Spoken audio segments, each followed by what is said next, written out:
Parte 1. El misterio teológico y el llamado divino. El año era 760 Métaco, y el imperio asirio era una mancha negra sobre el mapa del antiguo cercano oriente. En su corazón se alzaba Nínive, una metrópolis de crueldad calculada cuyos reyes cubrían las paredes de sus palacios con las pieles de sus enemigos. Para los israelitas, Nínive no era solo un rival político, era la encarnación del mal puro y absoluto. Fue a este foso de leones que llegó la palabra del Señor para un hombre llamado Jonás. Pero esta no era una misión profética común de consuelo. Era una orden de caminar hacia las entrañas de la bestia y ofrecer una oportunidad de vida a quienes merecían únicamente la muerte. Aquí comienza el misterio. ¿Por qué Jonás, un profeta experimentado del Altísimo, eligió una tumba acuática en lugar de una misión de misericordia? La mayoría de las personas asume que era un cobarde temblando ante la idea de la tortura asiria, pero la verdad es mucho más escalofriante. Jonás no huía de la crueldad de Nínive, huía de la bondad de Dios. Conocía demasiado bien el carácter de su Creador. Temía que si predicaba el pueblo realmente pudiera arrepentirse, y si ellos se arrepentían, Dios en su misericordia persistente y frustrante los perdonaría. La huida de Jonás fue un intento estratégico de asegurar la destrucción de sus enemigos, al retener el único mensaje que podía salvarlos. No solo quería evitar Nínive, quería separarse de un Dios que amaba a sus enemigos. Mientras retiramos las capas de esta antigua rebeldía, encontramos a un hombre dispuesto a cometer suicidio espiritual para proteger su propio sentido de justicia. Hay un secreto profundo escondido en los momentos finales del destino de Nínive, que la mayoría pasa por alto. Una revelación sobre los límites del odio humano que solo se vuelve clara cuando entiendes que el gran pez no era una prisión, sino un traje de protección para un hombre que entraba en un horno espiritual. Parte. El gran rechazo en Jope. El sol caía a plomo sobre el camino polvoriento hacia Jope, mientras Jonás avanzaba con un paso frenético e irregular. Mantenía la capucha baja sobre los ojos, protegiendo su rostro de cualquier viajero que pudiera reconocerlo como un hombre de Dios. Su respiración llegaba en jadeos superficiales, y sus sandalias estaban cubiertas del polvo de un viaje que nunca debió emprender. Al llegar a los muelles, el aire se volvió espeso con el hedor del pescado podrido, la bruma salada y los gritos caóticos de mercaderes, en una docena de idiomas. No miró hacia el este, hacia el camino interior a Nínive. En cambio, sus ojos estaban clavados en el horizonte del gran mar, desesperado por encontrar un barco que se dirigiera a Tarsis, el mismo borde del mundo conocido. Encontró una nave mercante fenicia, una bestia enorme de madera que crujía contra sus gruesas cuerdas de cáñamo. El capitán, un hombre curtido por el sol con ojos como pedernal, observó a Jonás mientras se acercaba. Sin una palabra de saludo, Jonás metió la mano en su túnica y sacó una pesada bolsa de cuero. El sonido de las monedas de oro tintineando silenció a los marineros cercanos. Pagó el pasaje completo, una cantidad exorbitante solo para asegurarse un rincón oscuro en la bodega. No buscaba comodidad, buscaba una mazmorra. Creía que el oro podía comprarle distancia de lo divino, y que las tablas de cedro de un barco pagano podían servir de escudo contra la voz que atormentaba sus sueños. Hay un detalle oculto sobre la carga que llevaba este barco que la mayoría ignora. La nave iba cargada de plata y mercancías destinadas a las colonias más lejanas, representando la cúspide de la ambición humana y del comercio. Al subir a ese barco, Jonás estaba literalmente tratando de cambiar su llamado espiritual por una escapatoria material. Se retiró a la parte más negra de la cubierta inferior, recostándose sobre un montón de ásperos sacos de arpillera. Pensó que había ganado. Pensó que las millas de océano serían una barrera. Pero al cerrar los ojos, un escalofrío extraño y antinatural empezó a filtrarse por las maderas. El mar ya estaba comenzando a reconocer al fugitivo de su dueño. Parte 3. La convocatoria catastrófica. La costa de Israel se desvaneció hasta convertirse en una línea fina y gris, y por primera vez en días, Jonás sintió un frío alivio. Estaba sentado en las entrañas del barco mirando cómo la sombra titilante de una lámpara de aceite danzaba contra el casco. Para los marineros de arriba, Tarsis era una tierra de riqueza, pero para Jonás era un santuario de silencio, el único lugar en la tierra donde creía que la voz de Dios por fin quedaría ahogada por el rugido del Atlántico. Estaba intentando lo imposible, un divorcio de lo divino. El crujido rítmico del barco actuaba como una canción de cuna y Jonás, agotado por el peso de su rebelión, cayó en un sueño profundo y antinatural. Pero mientras dormía, la atmósfera sobre la cubierta cambió. El mar no se volvió inquieto gradualmente. Se transformó en un instante. El cielo, que antes era un zafiro claro, se volvió del color de un pulmón amoratado. El viento no solo sopló, chilló desgarrando las velas con una furia concentrada y depredadora. Esto no era una tormenta estacional ni un simple cambio de presión. Era una convocatoria. Los marineros fenicios, veteranos hombres, que habían sobrevivido a 100 vendavales, se miraron entre sí con los ojos abiertos de par en par, enrojecidos de sangre. Vieron olas alzándose como montañas dentadas y sintieron un peso espiritual cayendo sobre el barco que no podían explicar. Empezaron a clamar cada uno a su propio Dios, arrojando su plata y su grano preciosos a la espuma revuelta para aligerar la carga. Todavía no sabían que lo más pesado en el barco no era el cargamento, sino el hombre que roncaba en la oscuridad de abajo. Hay una conexión aterradora entre la geografía de la huida de Jonás y la forma específica en que reaccionó el mar. El Mediterráneo estaba actuando como un cazarrecompensas divino. Los marineros se dieron cuenta de que ningún esfuerzo humano podía estabilizar un barco que estaba siendo apuntado por el Creador. Mientras la tripulación luchaba por sus vidas, Jonás permanecía en su sueño de muerte, un estado psicológico de entrega total a su propia oscuridad, sin darse cuenta de que el océano estaba a punto de exigir su propia alma como pago por su huida. Parte 4. La lotería de la condena. El barco se estaba muriendo. Las enormes vigas de cedro gemían como un animal herido, y el casco se retorcía con tanta violencia que los marineros temieron que se hiciera añicos como vidrio. El agua se derramaba sobre las bordas fría e implacable. En medio de ese caos, el capitán trastabilló hacia la bodega. Encontró a Jonás sin orar, sin ayudar, sino desplomado en un sueño profundo y ajeno. El capitán lo agarró por los hombros y lo sacudió con una furia desesperada. «¿Cómo puedes dormir?», rugió por encima del trueno. «Levántate. Clama a tu Dios. Quizás se fije en nosotros para que no perezcamos». Jonás subió a la cubierta y por primera vez vio el rostro de su rebelión. El mar no solo estaba agitado, estaba furioso, como si el agua misma intentara alzarse y arrancarlo. Los marineros, al darse cuenta de que sus oraciones a sus propios dioses caían en oídos sordos, se reunieron en un círculo apretado. Ellos creían en un mundo de causa y efecto espiritual. «Echemos suertes», gritaron, «para saber quién es responsable de este mal». Lanzaron las piedras y todos los ojos las vieron rodar sobre la madera empapada. La suerte cayó sobre Jonás.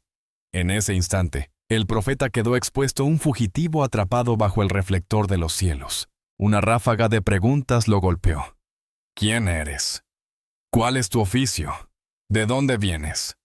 Jonás miró los rostros aterrorizados de aquellos hombres paganos y por fin dijo la verdad que había estado intentando dejar atrás. «Soy hebreo», dijo con la voz firme a pesar del vendaval, «y adoro al Señor, el Dios del cielo, que hizo el mar y la tierra seca». Una ola de horror absoluto barrió a la tripulación. Se dieron cuenta de que no solo estaban luchando contra una tormenta, estaban atrapados en medio de una guerra privada entre un creador y su siervo. Preguntaron: «¿Qué has hecho?», no como una indagación, sino como una exclamación de pavor. La confesión de Jonás fue el punto de quiebre. Ya no era un pasajero, era la causa de su muerte inminente. Parte 5. El abismo voluntario. «¿Qué debemos hacer contigo?», suplicó el capitán, con la voz quebrándose contra el viento. Jonás estaba de pie junto a la borda, con el rocío del agua salada ardiéndole en los ojos. Su respuesta fue fría, calculada y aterradoramente serena. «Levánteme», dijo, «y arrójenme al mar». Este es el momento que la mayoría de los lectores malinterpreta. Jonás no estaba siendo heroico. Todavía se negaba a ir a Nínive. En su mente, el peso aplastante de las profundidades era un destino mejor que mostrar misericordia a sus enemigos. Estaba exigiendo una ejecución para evitar su misión. Estaba apostando a que Dios lo dejaría morir antes que obligarlo a ser un instrumento de gracia. Pero los marineros, atrapados por una repentina reverencia divina, lucharon contra lo inevitable. No querían tener en sus manos la sangre de este hombre de Dios. Arrojaron todo su peso contra los remos. La piel se les desgarraba y los huesos les gritaban mientras intentaban remar contra la corriente sobrenatural. Era una batalla de la voluntad humana contra un decreto cósmico. Lucharon por la vida de un hombre que ya había rendido la suya.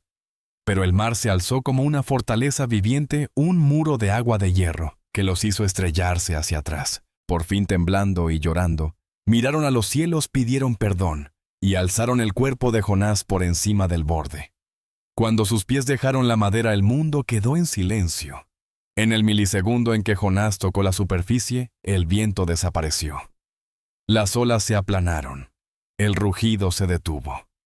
Este silencio repentino era más aterrador que la tormenta misma. Era el sonido de una puerta cerrada. Los marineros fueron salvados, pero Jonás ya no estaba. Hay un detalle escalofriante en este silencio. Demuestra que la tormenta nunca se trató del clima. Fue una intervención dirigida. Los marineros ofrecieron sacrificios de inmediato, reconociendo un poder mayor que el suyo, mientras Jonás iniciaba su descenso hacia las raíces de los montes.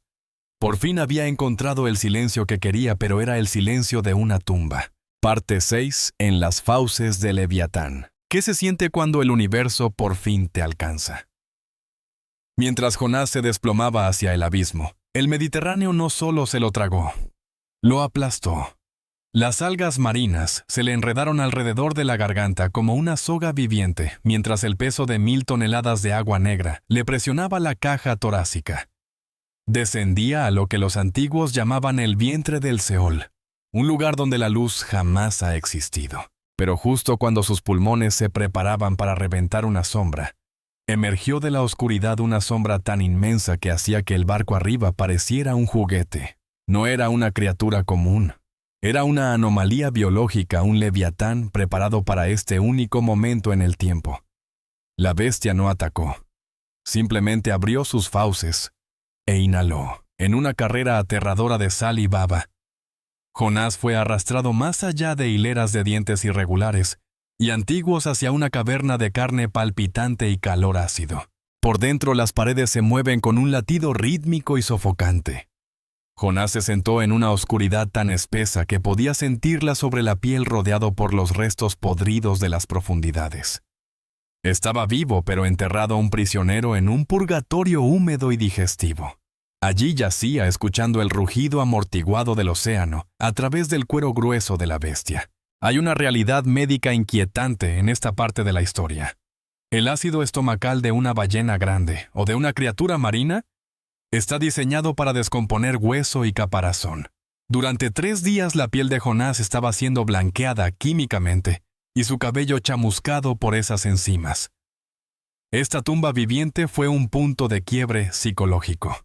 Lo despojó de todo su estatus como profeta, su apariencia física y su orgullo. Lo estaban deshaciendo para poder rehacerlo. Para cuando llegara otra vez a las orillas del mundo, ni siquiera se vería humano. Sería un fantasma, un espectro blanqueado, que llegaba a advertir a una ciudad que estaba tan muerta como él. Parte 7. La oración desde el inframundo. El tiempo dentro de la bestia no se medía por el sol, sino por el lento y rítmico latido de un corazón colosal. Durante 72 horas Jonás existió en un estado entre la vida y la muerte. La oscuridad era absoluta, una privación sensorial tan intensa que empezó a disolver su mente. En ese calor sofocante, rodeado por el hedor de la muerte, Jonás por fin llegó al final de sí mismo.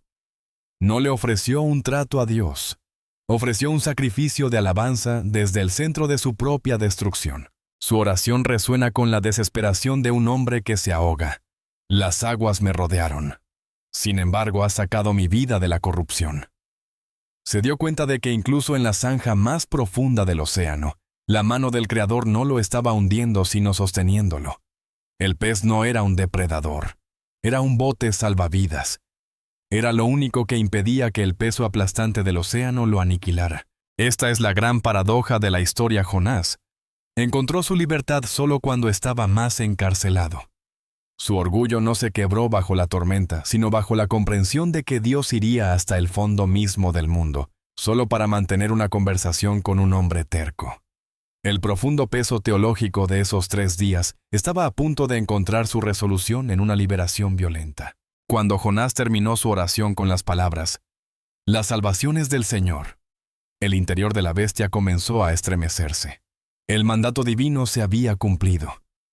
La criatura gigante se lanzó hacia la costa, su enorme cuerpo cortando las olas hasta que el agua se volvió poco profunda. Con una última convulsión que sacudió los huesos, el leviatán expulsó a Jonás sobre las arenas ardientes. Allí quedó una sombra pálida y temblorosa del hombre que una vez fue jadeando por un aire que ya no olía a muerte. La huida había terminado, y la segunda oportunidad había comenzado. Era un hombre resucitado, llevando el aroma del abismo en su piel. Parte 8. El fantasma de Nínive. Las puertas de Nínive se abrieron de par en par, pero los guardias se quedaron paralizados. Lo que caminaba hacia ellos no era un hombre sino un espectro. La piel de Jonás era de un blanco translúcido y fantasmal, blanqueada por el ácido del estómago de la bestia. Su cabello había desaparecido y sus ojos ardían con una luz aterradora y vacía. No llevaba espada, no la necesitaba. Su sola apariencia era un grito desde el inframundo, una prueba viviente de que las leyes de la naturaleza habían sido suspendidas para entregar un mensaje a esta ciudad de sangre. Jonás empezó a caminar. 1 milla, 10 millas, 20 millas. Hacia el corazón de la metrópolis.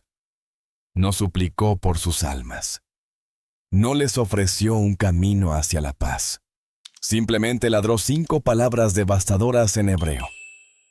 40 días y Nínive será destruida.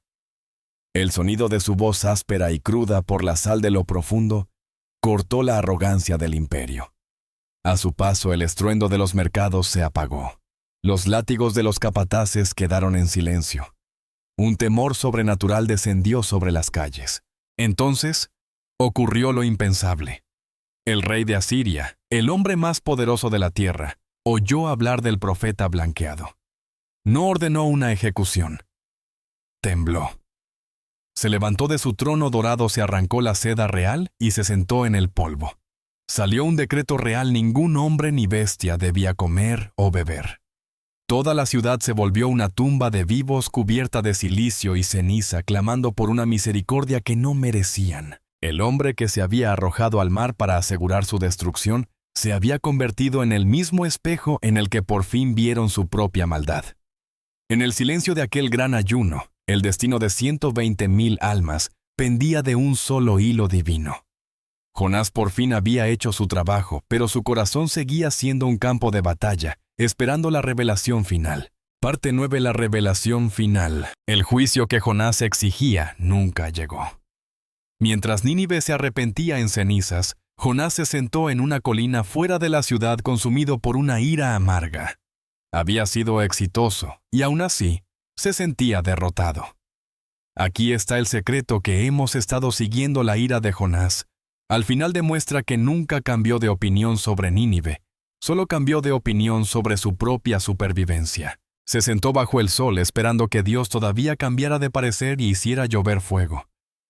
Para responder a ese odio, Dios le proveyó una planta trepadora para darle sombra y luego envió un gusano para destruirla. Cuando Jonás lloró por la planta, la voz de Dios finalmente quebró su orgullo. «Tú tienes compasión de una planta que no cultivaste», dijo Dios, «y no he de tener yo compasión de Nínive, una ciudad de 120,000 almas perdidas que no saben distinguir su mano derecha de la izquierda». La historia termina con una pregunta, no con una respuesta, porque la pregunta va dirigida a nosotros. El gran pez nunca fue una prisión, fue una embarcación de rescate. Salvó a Jonás del océano para que él pudiera salvar a un imperio de su propia oscuridad. Pero más importante aún, toda la prueba fue diseñada para salvar a Jonás de sí mismo. Las ruinas de Nínive aún permanecen en pie hoy, como un recordatorio silencioso de que Dios prefiere transformar un corazón antes que destruir una nación. Esta es la lección definitiva: nadie está fuera del alcance de la gracia, y ningún abismo es más profundo que la misericordia del Creador. El viaje de Jonás muestra que podemos huir de nuestro llamado, podemos hundirnos hasta el fondo del mar y podemos albergar los rencores más profundos, pero nunca podremos escapar de un amor que está dispuesto a tragarnos enteros, con tal de traernos de vuelta a la superficie.